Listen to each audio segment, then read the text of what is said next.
अनुच्छेद 4। हमको क्या पढ़ना है? अनुच्छेद 4। इंग्लिश में इसको क्या बोलते हैं? आर्टिकल 4। आर्टिकल 4। आर्टिकल 4 कहता क्या है? सो देखो, आर्टिकल 4 क्या कहता है कि भारतीय संविधान में हमारे इंडियन कॉन्स्टिट्यूशन जो है, कौन है? हमारे इंडियन कॉन्स्टिट्यूशन मतलब भारतीय संविधान होता है। क्या होता है? भारतीय संविधान का अनुच्छेद 4।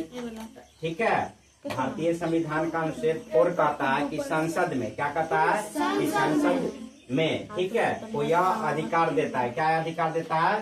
संसद को। संसद का मतलब बताते ना क्या, कि जो एमपी चुने जाते हैं, एमपी जैसे एमपी जो चुना जाता है लोकसभा क्षेत्र से चुने जाते हैं। किससे चुने जाते हैं? लोकसभा क्षेत्र से। ठीक है, तो उसको यह अधिकार देता है कि वह नए राज्यों का, वह क्या देता है अधिकार? वह नए राज्यों का गठन या मौजूद राज्यों की सीमाओं या मौजूद राज्य जो है भारत में कितने राज्य हैं? 28 राज्य है ना। तो जो मौजूद राज्य, ठीक है, राज्यों में बदलाव करने के लिए, उसमें बदलाव करने के लिए किसका सहारा लेता है? अनुच्छेद 2 का। किसका सहारा लेता है?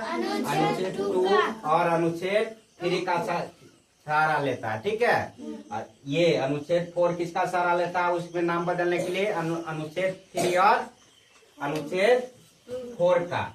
ठीक है, और इसके तहत, किसके तहत? इसके तहत कानून बना सकते हैं। किसके तहत? इसके तहत कानून बना सकती है। इसकी मुख्य बातें है, इसकी सबसे मुख्य जो बातें हैं, ठीक है, संविधान में बदलाव की, संविधान में बदलाव, ठीक है, की अनुमति। संविधान में पहला पॉइंट क्या है? संविधान में बदलाव की अनुमति।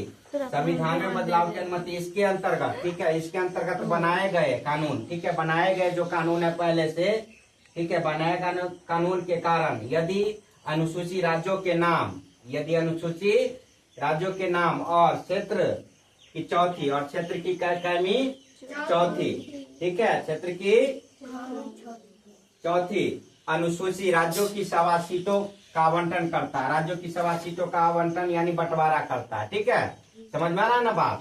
क्या करता है? बंटवारा करना पड़े तो उसके बदलाव कर सकते हैं।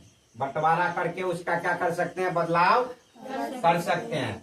दूसरा पॉइंट है सामान्य बहुमत के से पास। ठीक है, कम से कम इसमें सामान्य बहुमत से पास होना चाहिए, संसदों की अनुमति होनी चाहिए। ठीक है, समझ में आ रहा है ना बात? ठीक है, अब देखो स्पष्ट, किसी कानून को, ठीक है, किसी कानून को अनुच्छेद, ठीक है, अनुच्छेद क्या करता है? किसी कानून के अनुच्छेद 368 के तहत, किसके तहत? 368 के तहत बहुमत, ठीक है, के तहत संविधान संशोधन नहीं माना जाएगा। लेकिन यदि सामान्य बहुमत भी ना हो तो 368 के तहत इसको क्या? संविधान संशोधन नहीं माना जाएगा। समझ में आ गया ना बात? ठीक है, अगला कहता है साधारण बहुमत। इसके लिए विशेष बहुमत की आवश्यकता नहीं होती है।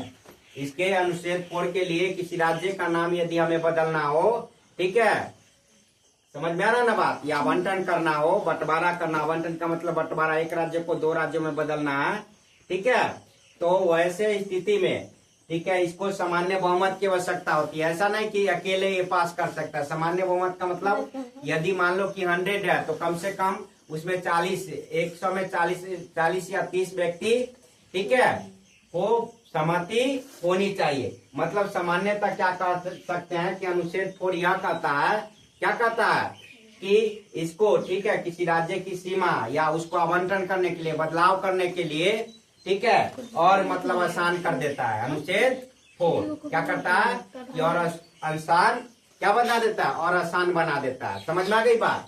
ठीक है।